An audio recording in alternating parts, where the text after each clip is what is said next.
want to become a pattern designer and online artist. Could you recommend a video that would help me get started? I get this question all the time. I'm new. I'm just getting into this. I don't know what to do next. Can you help me? And I'll be honest, a lot of my resources are for designers who have been doing this for a couple years. I've been a professional surface pattern designer for over 20 years. I spent almost a decade working as a staff artist in home decor and apparel sectors, and I've been running my own solo business for 12 years. So a lot of my resources are geared towards people who have been creating for a little bit longer, not artists who learned about surface pattern design yesterday. But today, I want to do a deep dive for you and explain some of the things that I would do if I was starting from scratch right now, today. And I'm going to put myself in the place of some of my earliest stage students and subscribers, people who have no experience, no technical skills, just a creative streak and a dream. So let's dig in. This is going to be a really juicy one. Okay, if I was starting a new surface pattern design career, I just learned about this, I've always been creative, the first thing that I would do is examine my why. What's drawing you to this? Take 15 minutes to really consider what is the reason that you're interested in this industry. Write out what those reasons are. I want you to be honest with yourself and do not skip this step. If it's any or all of the following reasons, cool. We'll move on to step 2. So you have a love for drawing and pretty things. Maybe you love a certain product like stationery or fabric and have always admired the art that is on it. A desire to work to build something flexible that's all your own. Maybe you have that innate sense of a need to create, a hope to make something beautiful in this dark world. Patterns and art are your skill set and your passion, and it's the only natural thing to try to earn money from them. All of these type of reasons are great reasons. However, if any of these reasons make it onto your list, and again, I want you to be honest with yourself. I want you to take a pause. So if you're thinking this is an easy way to make money, maybe you saw a webinar or an interview and you were envious of the artist's income and you were thinking, oh my goodness, I could do that. If this is a business that you think you can start and grow to a full-time business very quickly, like 6 to 18 months, if this is something that you think you can do in a few hours a week and be profitable, if you're thinking there is just so much, quilting fabric in the world or any other kind of, just so many greeting cards in the world, any other type of product, there must be a major need for this work. And finally, I think patterns are the only or the simplest way to get paid for art. If any of these things are making it onto your list, I want you to hold the phone. To be clear, you can and you should be paid for your skills. This is not about how passion is the only way you're allowed to be an artist. Not even close. I do not believe that. I think you should get paid for your skills. But the reason that the beginning list, the all clear list, is all about love and passion and interest, and the second list where I'm saying hold on is all about money and quick and easy, the reason I'm talking about this is to make sure you're in alignment and to really bust the myth that this industry is a quick and easy thing to get into. It is not typically easy. It is not typically super lucrative. And it is not a quick side hustle if you're starting from scratch. If you have some of these skills already, if you've already run online businesses, then it may be a different story. But if you're truly starting from scratch, if you used to be a physical therapist and you just always loved to draw, and you're thinking this is a business you can create in 6 to 18 months, you are going to be in for some disappointment. So I am just keeping it real here. It is quite unlikely that if you're being motivated by the steps that we saw here, that you are going to be happy with this choice in a year. Okay? So that is why I am saying you've really got to be interested and really want to, and you've got to be honest with yourself, because look, I've been there. I've seen those webinars and interviews where you're like, I made, $100,000 on stickers on Etsy last year. And you're like, dang, I got to get into stickers. It's not that easy. All right. So that was step 1. Step 2, assuming that you're going to proceed after hearing that word of warning, create a heap of art. Do it again. Do it again. So I'm recommending that you create art in the method that you know and love best. If you don't know Adobe Illustrator and Photoshop, but you've heard that's the industry standard, don't worry about that right now.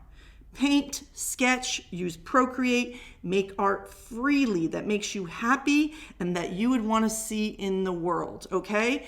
If we're talking about art for products, just think about, oh, I have this love for stationery, or I have this love for fabric. This is the type of art that I would love to have out in the world. Just make it freely. You don't need to learn new programs.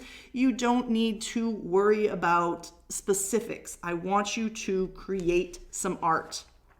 So you're probably asking me, what do you consider a heap of art?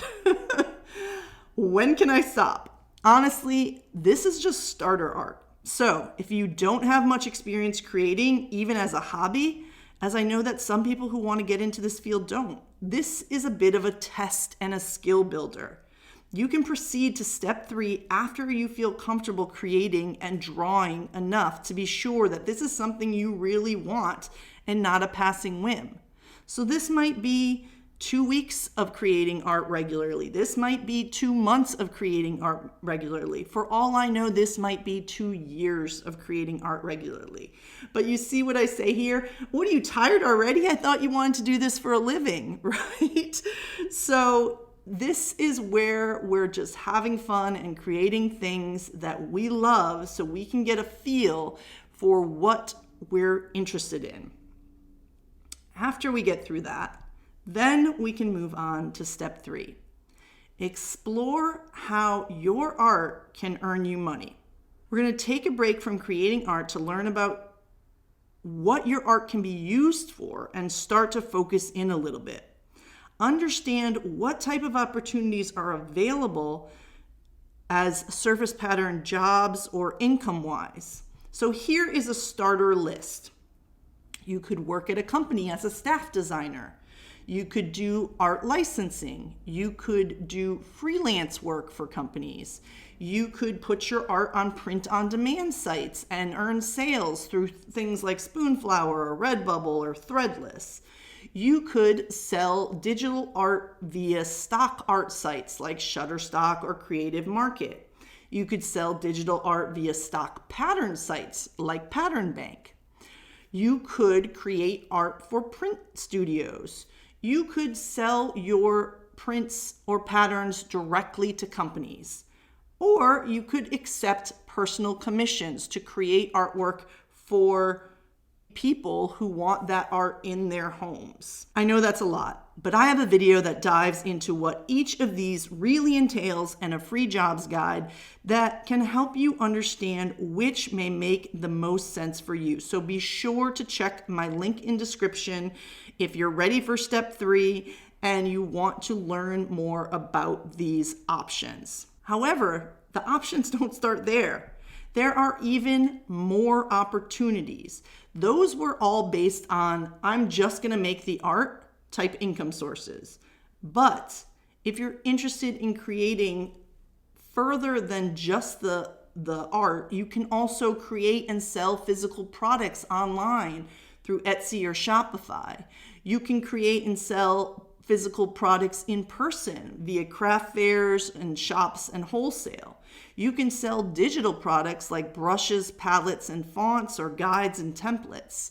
You can teach workshops or classes live or online. You can get into affiliate and partner marketing. So you could be helping to sell courses, art supplies, digital products, and get a piece of the money that is coming through that. You could get book royalties by writing or illustrating a book. You could do YouTube videos and get YouTube ad revenue, showing off how you paint or how you draw or whatever. So as you can see, there is a lot of opportunity. And the reason that I'm listing all these is not to overwhelm you, and you might be feeling overwhelmed right now, but to make it clear that you may have thought being a surface pattern designer was one thing, and maybe you thought that this was the best option for you. Like, being a surface pattern designer means that you need to know Adobe Illustrator and you need to create quilting fabric. But that is just not true. That is not the only option. So by seeing this list, you might realize that you don't have to learn how to do repeating patterns, and you don't necessarily have to learn Adobe Illustrator. You can do things differently and still grow a business with your art. So I hope that these options are more empowering than overwhelming. Use my free guide in the description for a little more support on what each entails. Choose one or two to start that sounds appealing. You don't have to do all of these things. There's a lot of talk about multiple income sources when you're an artist, but don't try to start 6 businesses at once. Okay, we're about to get to some more steps that I recommend for new artists. But first, I want to take a quick break and ask you, do you know what your why is yet? This seems like a fluffy exercise, but it's really, really important to give you a baseline as you're moving forward. So I would love to know why you happened to search for this video, why you showed up and are watching this.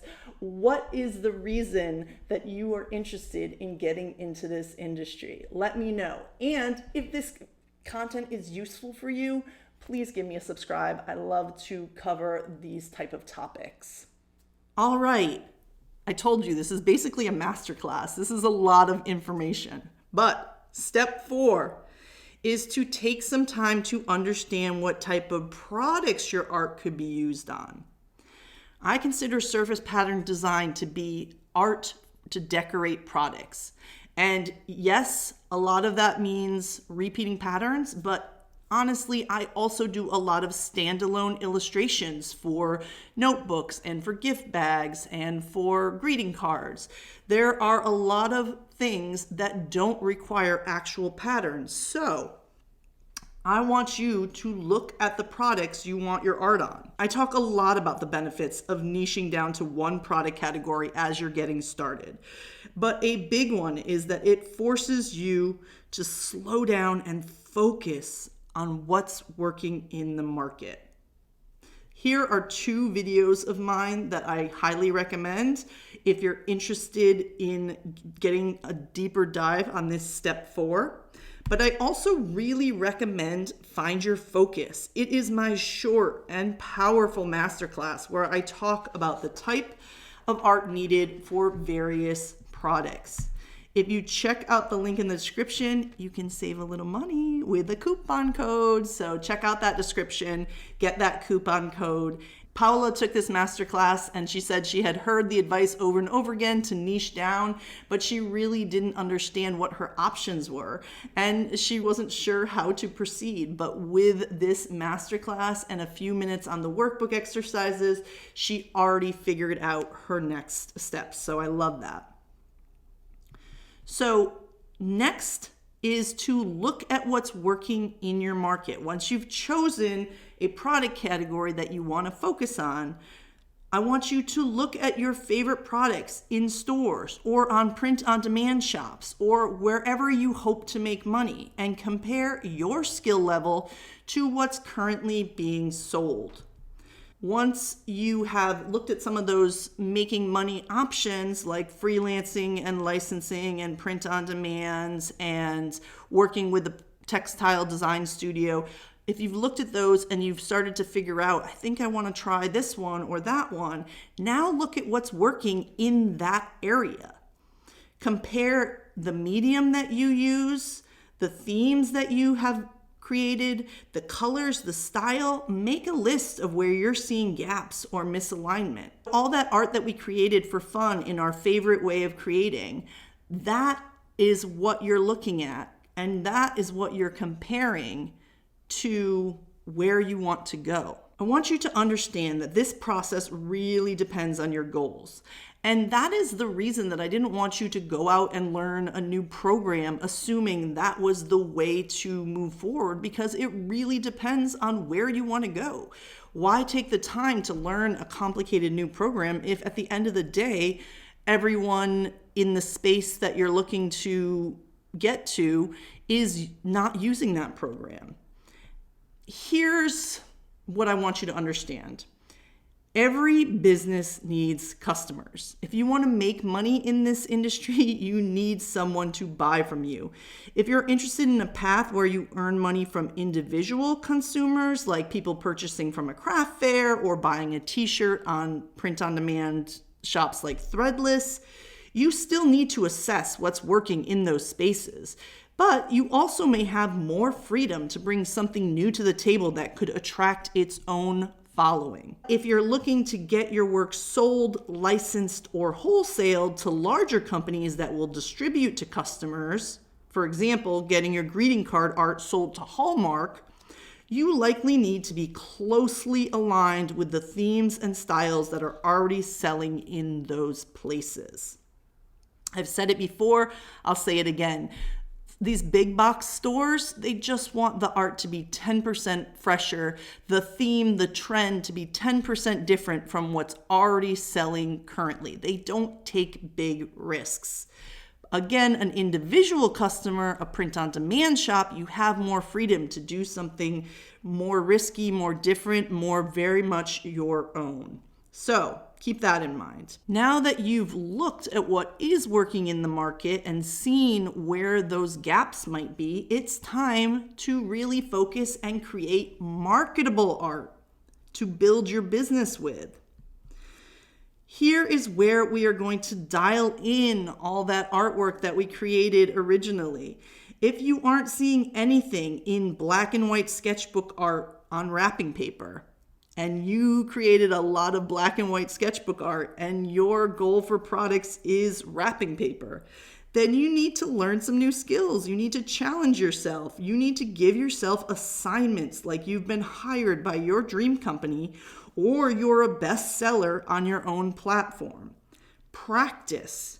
You don't need a huge portfolio to build a business depending on your goals, but you do need a strong one. So give yourself time to grow your skill set. There we go. This is how I would move forward in a focused manner and get started if I was doing it all over again today. Yes, there are obviously more steps from here. But if you really dig into these things, if you're starting from scratch, this will keep you busy for a couple months at least. And you've probably noticed none of these steps are making you any money yet. That is why we started with step 1. The whole easy money, I can get this off the ground quick thing, it's kind of a myth. This isn't an easy get rich quick business. Think about it this way. Someone who's starting a bakery because they loved their Easy Bake Oven as a kid, they don't just make their first cupcakes without a Betty Crocker mix and earn money selling a dozen the next day. All sustainable businesses take time to research and develop. There are a few artists who've done well in a short amount of time in this industry, but often they already have a strong art and marketing foundation and can catapult themselves to success.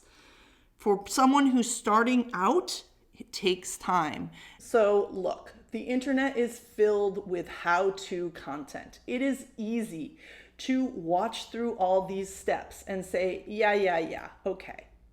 But I wanted something really specific. But I wanted a shortcut. But I wanted an easy tip. Okay, well, look, unfortunately, there are no shortcuts in building a sustainable business. Seriously, the only way to be successful is through action.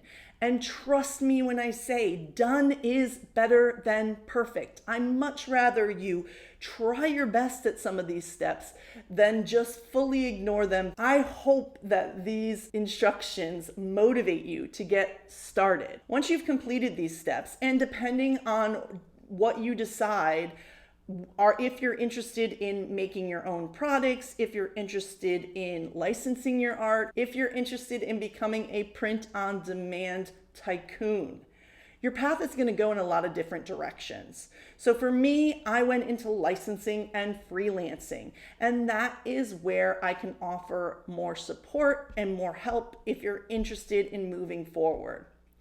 Once you have the skills to create the art, I have a few courses that can help you on your journey in step-by-step detail. I love a step-by-step with lots of resources, links, specific tiny things that you should work on in order to expand your empire. If you're still in the newborn stages of your surface pattern journey, I do still recommend Find Your Focus because it can be a great jumping off point no matter what stage you're at. Don't forget to check out the description for a coupon code and download my surface pattern design jobs guide. I hope this was helpful for you. Be sure to leave a comment and let me know. Have a great one. Ready to transform your surface pattern design journey? Discover the power of product category niches with my valuable masterclass, Find Your Focus. Unlock the key to progress by understanding the type of products your art could fit on and choosing the perfect product category to showcase your unique style. Don't let uncertainty and trying to do all the things hold you back. Click the link in the description below to enroll now and find focus today.